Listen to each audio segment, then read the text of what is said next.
Start करते हैं उसी एग्जाम्पल से जो कि अभी हमने देखी भी थी, एग्जाम्पल 6-1, जिसमें हमने सिर्फ जनरल टर्म्स में बात की थी। अब हम कुछ स्पेसिफिक वैल्यूज के साथ इस ट्रस्ट को, जो कि सिंपल ट्रायंगुलर ट्रस्ट है, इसकी एनालिसिस जो है वो परफॉर्म करेंगे। So we need to determine the force in each member of the truss shown, and we also need to indicate whether these members are in tension or in compression. So जिस तरह अभी बात हुई है, which particular joint is satisfying our condition, जहाँ से हम analysis को स्टार्ट कर सकते हैं। B. So point B उसको satisfy करता है। So let us draw the free body diagram of joint B.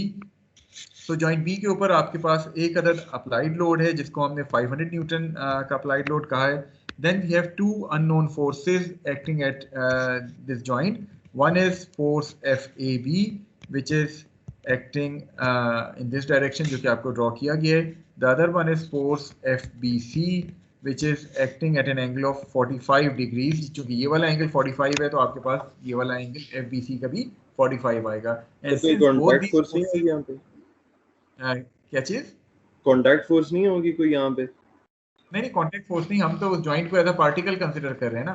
We are basically considering each and every joint as a particle. इस पार्टिकल पे तीन फोर्सेज एक्ट कर रही हैं। Particle is basically simple point जिसकी हम बात करते हैं। तो सर हम कल तो ए के ऊपर भी कॉन्टैक्ट फोर्सेस बना रहे थे, या फिर सपोर्ट ए के ऊपर हमने देखें सपोर्ट रिएक्शंस की बात हो रही है। जी जी जी। देखें ए के ऊपर ये पिन जॉइंट लगा हुआ था, इसलिए हमने सपोर्ट रिएक्शन बनाए थे। बी के ऊपर भी पिन लगा हुआ नहीं है सर? देखिए वो जो पिन लगा हुआ है, बेसिकली जो पिन ग्राउंडेड हो उसकी हम बात कर रहे होते हैं। सपोर्ट रिएक्शंस क्यों मिलते हैं? जब वो सराउंडिंग के साथ कनेक्टेड हो। तो यहाँ पॉइंट ए और सी सराउंडिंग के साथ कनेक्टेड है, तो इसलिए आपको सपोर्ट रिएक्शन मिलते हैं। ठीक है, ठीक। चलिए, सो आपके पास ये पर्टिकुलर फ्री बॉडी डायग्राम आ गई of point B. Now we are going to use the conventional XY axis for performing or applying the conditions of equilibrium. So in order to apply the conditions of equilibrium, हम point B की बात कर रहे हैं। summation fx equal to 0, conventional XY coordinate इस्तेमाल कर रहे हैं। So what do you think, कौन सी forces x direction में act कर रही हैं free body diagram के हिसाब से? Sir FBC cos 45। So 500 act कर रहे हैं। इसके अलावा आपके पास FBC cos 45 act कर रहे हैं, और FBC cos 45 पॉजिटिव डायरेक्शन में एक्ट करे। so we are going to put a positive sign here, and that should be equal to 0. So accordingly, what is going to be the value of FBC, positive or negative? Sir negative value negative आएगी sir. Negative value would comes out to be minus 707.1 Newton. Now what does that negative sign indicates? Sir compression force है। compression FBC is basically in compression rather than जो हमारी assumption tension की थी। ठीक है, okay. So moving forward, आप summation FY वाली equation apply करें, और मैंने एरो इसलिए नहीं बनाया because I am taking conventional XY coordinate system. So summation FY equal to 0, the forces acting along Y axis is FAB। Positive sign के साथ मैं इसको रिप्रेजेंट करूंगा या नेगेटिव साइन के साथ? नेगेटिव साइन के साथ। ओके, जो फ्री बॉडी डायग्राम मैंने ऑलरेडी बनाई हुई है, इसके हिसाब से मेरे पास FBC जो है वो भी नेगेटिव साइन के साथ ही आएगा। So minus FBC sine of 45 should be equal to 0, ऐसा ही है। हाउएवर जब आप वैल्यूज पुट कर रहे हैं FBC की, तो अब आपने चूंकि फ्री बॉडी डायग्राम इस हिसाब से बनाई थी, आप करेंगे क्या कि माइनस FBC आपके पास ऑलरेडी माइनस आया था, तो माइनस 707.1 साइन ऑफ 45 कर देंगे, and this will give you the value of FAB to be positive, which comes out to be 500 newton. What does this 500 newton indicates? Positive value कि आपकी जो assumption थी regarding FAB that was correct, और आपके पास जो link AB है that is basically tension. ठीक है, ये सर समझ आ गया? वैसे आपसे एक जनरल क्वेश्चन है सर। जी पूछिए सर देखें, जिस तरह मैं पिछली प्रॉब्लम सॉल्व कर रहा था, FX के साथ सर इधर FBC cos 45, लेकिन सर कुछ केसेस में साइन भी आता है सर, वो तो जरा आप एक्सप्लेन कर दें। देखिए वो डिपेंड करता है ना कि एंगल किससे गिवन है। मसलन आपके पास ये वाला एंगल 45 गिवन है।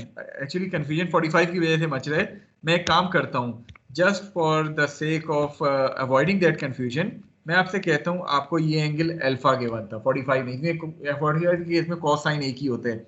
सपोज ये एंगल अल्फा था आपका जो मैंने रेड से ड्रॉ किया है, ये विजिबल है आपको? यस सर विजिबल है। ठीक है, तो अब ये वाला एंगल आपका क्या हो जाएगा? अल्फा हो जाएगा। मैथमेटिक्स तो यही कहते हैं। Yes sir. तो आपके पास अल्फा एंगल किससे कौन सी एक्सिस से बन रहा है? एक्स एक्सिस है सर। एक्स एक्सिस से बन रहे हैं, तो आपका कॉस कंपोनेंट या कॉस अल्फा जो है वो एक्स एक्सिस के साथ आ जाएगा और साइन अल्फा जो है वो वाई एक्सिस के साथ आ जाएगा। क्लियर है यहाँ तक? Okay sir.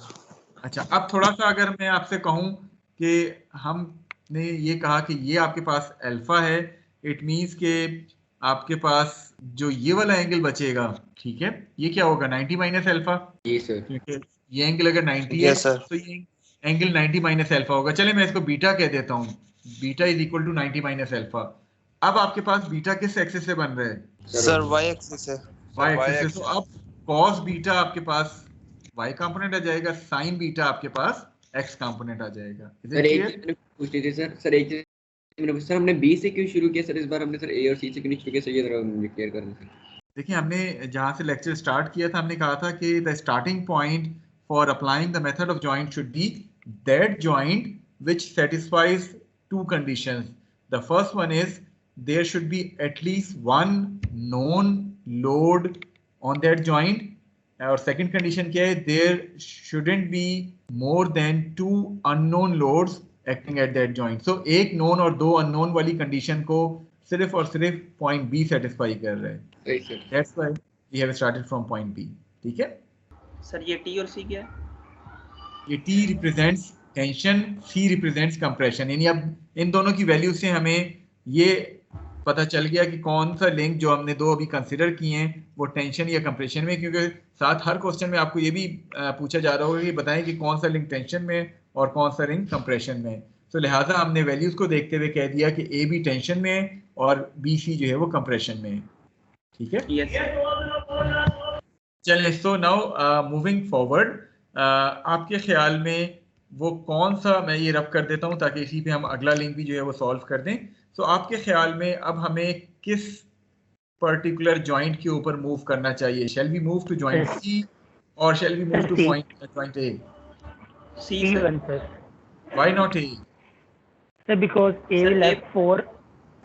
सर 3 में सी में 3 4 जी, सी में आपके पास वो कंडीशन पूरी हो रही है कि एक नॉन लोड आ गया जो कि ये एफ बी सी है और दो अननोन आ जाएंगे जो कि एफ ए सी और सपोर्ट रिएक्शन होगा। अगर मैं ए पे मूव करता तो ए पे तो इस टाइम पे सिर्फ ए भी नोन है, बाकी तीनों अननोन्स हैं, तो तीन अननोन्स को आप दो इक्वेशंस के साथ सॉल्व नहीं कर सकते, लिहाजा आप जॉइंट सी के ऊपर जो है वो मूव कर जाएंगे। Okay, once you are moving to joint C, let us draw the free body diagram of that joint C. Joint C के ऊपर हमारे पास एक अदर सपोर्ट रिएक्शन आ रहा है जिसको मैं से सी वाई कहता हूँ। इसके अलावा एक अननोन फोर्स है जो एफ ए सी है और हमारी अजम्पशन वही है कि जो भी अननोन फोर्स होगी हम उसको अज्यूम कर लेंगे टेंशन में। तो मैंने एफ ए सी को अवे फ्रॉम दैट जॉइंट जो है वो शो कर दी है। यहाँ तक क्लियर है रेक को? ओके, इसके ऊपर अब एफ बी सी फोर्स भी हमने शो करनी है, वो हम कैसे शो करेंगे या किस डायरेक्शन में शो करेंगे? But in the opposite direction, away from C. Away from C. Why away from C? Link BC is in compression, isn't it? Yes, sir. तो compression में अगर कोई लिंक हो तो हम उसकी फोर्सेस को किस तरह शो करेंगे? सर वो compression में है in sense of V, लेकिन हम उसको towards that, देखें आप वो रेफरेंस को भूल जाएं। अगर एक लिंक कंप्रेशन में है तो इट मींस कि उसका हर पॉइंट जो है वो कंप्रेसिव फोर्स के अंडर होगा। तो वो ये नहीं है कि बी के रेफरेंस से वो कंप्रेशन में या सी के रेफरेंस से वो कंप्रेशन में है। ठीक है? Okay sir. तो यहाँ आपके पास चूंकि पता चल गया था, अब आप अज्यूम नहीं करेंगे। देखें, आपको मैं बार बार ये बता रहा हूँ, जो अननोन फोर्स है that is going to be assumed in tension. जो नॉन लोड है, जो नॉन मेंबर है, उसको आप उसके करेक्ट सेंस में शो करेंगे। सो आपको स्टेप नंबर 1 जब आपने बी की फ्री बॉडी डायग्राम बनाई थी उससे पता चल गया कि लिंक बीसी जो है वो कंप्रेशन में है। So now you are going to show the correct direction of the compressive force for link BC when you are solving for joint C. Sir ये बात समझ नहीं आई सर, अगर कंप्रेशन में है तो सी वाली साइड से भी तो कंप्रेशन में होना चाहिए। compression method towards the point. Compression means the force is going to be drawn towards that point. ठीक है, कंप्रेशन को इस सेंस में लें कि कंप्रेसिव फोर्स को आप जब भी ड्रॉ करते हैं that is being drawn towards that particle. अगर आप अगेन चैप्टर नंबर 3 की को थोड़ा सा रिवाइज करें, रिफ्रेश करें, और टेंसाइल फोर्स जब भी हम कंसीडर करते थे तो that is being drawn away from that particle. So since FBC is a compressive force, so once we are making the free body diagram of joint C, we are going to draw FBC towards that joint C. Is it clear? जी sir. चलिए, again we are going to use the conventional XY coordinate system. So हम C की अगर बात करें, इसके ऊपर हम summation FX जब लगाएंगे तो सॉरी X डायरेक्शन में कौन सी फोर्सेस एक्ट कर रही हैं? सर AC, FBC cos 45 और sir FAC minus FAC should be equal to 0. अब आप FBC की क्या वैल्यू डालेंगे यहाँ? Sir positive. जी, क्योंकि अब आप डायरेक्शन सही कर चुके हैं, तो आप ये ना हो कि पिछली वैल्यू माइनस उठा लें, नहीं, अब वो डायरेक्शन आपने सही करके बना दी है. सो अब आप उस हिसाब से 707.1 cos 45 डालेंगे, minus FAC should be equal to 0. FAC की वैल्यू क्या मिलेगी आपको? Positive negative? पॉजिटिव मिल जाएगी. So that FAC would comes out to be 500 newton and the positive sign indicates कि आपके पास FAC जो है वो टेंशन में आएगा. तो हमने FAC को जो है वो टेंशन में ड्रॉ कर लिया. क्लियर है यहाँ तक? अगर नेगेटिव डालकर और फिर नेगेटिव रिजल्ट आए और हम फिर वही कहें कि हमारी अजम्पशन गलत थी, तो उसमें भी कोई वो गलत होगा या वो भी ठीक ही होगा? वो चीज़ देखिए, अजम्पशन इसीलिए तो हमने कहा है कि अज्यूम करें तमाम अननोन मेंबर्स टेंशन में, वरना तो फिर आप स्टेप नंबर 1 पे जाते हैं ना, सॉरी मेथड नंबर 1 पे जा रहे हैं कि कुछ को आप कह लें अपनी इंस्पेक्शन से टेंशन में, कुछ को आप कह लें कंप्रेशन में. कंप्रेशन वाले का साइन अगर नेगेटिव आ जाए तो आप कह सकते हैं कि वो कंप्रेशन में नहीं बल्कि वो टेंशन में था, तो वो थोड़ा सा कंफ्यूजन आता है. बेहतर ये है आप तमाम मेंबर्स जो अननोन फोर्सेस वाले हैं उनको टेंशन में अज्यूम करें, जिसका साइन भी नेगेटिव आ जाए आप उसको कंप्रेशन में कर लें. जी सर, ठीक है, ओके. सो क्या आप मुझे मजीद कोई अननोन के लिए सॉल्व करना चाहिए क्वेश्चन को? सर हमें CY चाहिए. क्यों चाहिए? क्या सवाल ये कहता है कि चाहिए? No sir. तो अगर हम चाहें, हाँ, अगर हम चाहें तो we can stop our analysis here, क्योंकि उसने हमसे सिर्फ ये कहा था कि ट्रस्ट के हर मेंबर की फोर्स और बता दें कि कंप्रेशन और टेंशन में कौन से हैं. तो क्वेश्चन तो कंप्लीट हो गया. हाउएवर अगर आप चाहें सपोर्ट रिएक्शन निकालना तो आप C पे जो आप कंसिडर कर रहे हैं उस पे CY भी निकाल सकते हैं बाय कंसीडरिंग समेशन FY. उसके बाद आप A के ऊपर मूव कर जाएं और आप जो है वो समेशन FX समेशन FY करके सपोर्ट रिएक्शंस भी निकाल सकते हैं. Is it clear to all of you?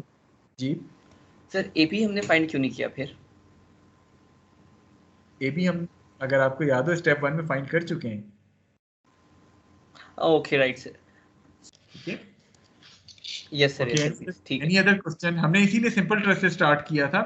Again जो मैंने सोल्यूशन लगाया हुआ है उसमें हमने CY भी फाइंड किया और AX AY भी फाइंड किया, लेकिन जरूरत नहीं है. जब आपसे क्वेश्चन में नहीं पूछा जा रहा सपोर्ट रिएक्शन का तो काइंडली आप सिर्फ मेंबर की फोर्सेस निकाल दें और बता दें कौन सा टेंशन और कंप्रेशन में. सपोर्ट रिएक्शन फाइंड करने की जरूरत एज सच नहीं है. ठीक है.